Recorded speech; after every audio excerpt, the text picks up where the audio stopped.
Jadeshwar circuit હાઉસની પાછળ નદી કાંઠે બેઠેલો હતો.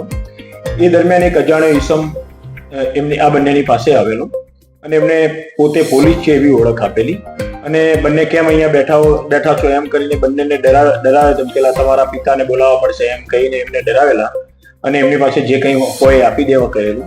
તો આ યુગની પાસે 300 રૂપિયા જેટલા હતા.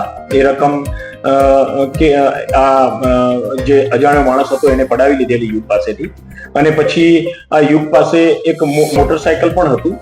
તો આ તારું મોટરસાયકલ આપ મને, હું નાસ્તો લઈને આવું છું એમ કહીને યુગ પાસેથી આ મોટરસાયકલ પણ એને લઈ લીધેલું અને એ મોટરસાયકલ લઈ અને આ ₹300 લઈને ભાગી ગયેલો અને પછી પોતે આ અજાણ્યો માણસ હતો જેને પોલીસની ઓળખ આપેલી હતી એ પરત નહીં આવતા આ યુગે ભરૂચ શહેર સી ડિવિઝન પોલીસ સ્ટેશનમાં ફરિયાદ આપેલી. આ બાબતમાં બાતમી આધારે એક ઈસમ ને પકડી પાડેલો અને એને પૂછપરછ કરતા એને આ ગુનો પોતે કરેલો છે એવી કબૂલાત કરેલી. આજે પકડાયેલો ઈસમ છે રાજાભાઈ બાબુભાઈ બાંભણિયા. આજે એને ગુનો કરેલો હતો અને પોલીસ તરીકે એને ખોટી ઓળખ આપેલી હતી. એ ઈસમને પકડીને એની પાસેથી આજે ફરિયાદી પાસેથી એ મોપેડ લઈને ભાગી ગયેલો તે મોપેડ રિકવર કરેલી છે અને ગુનાનો ભેદ ઉકેલી કાઢેલો છે.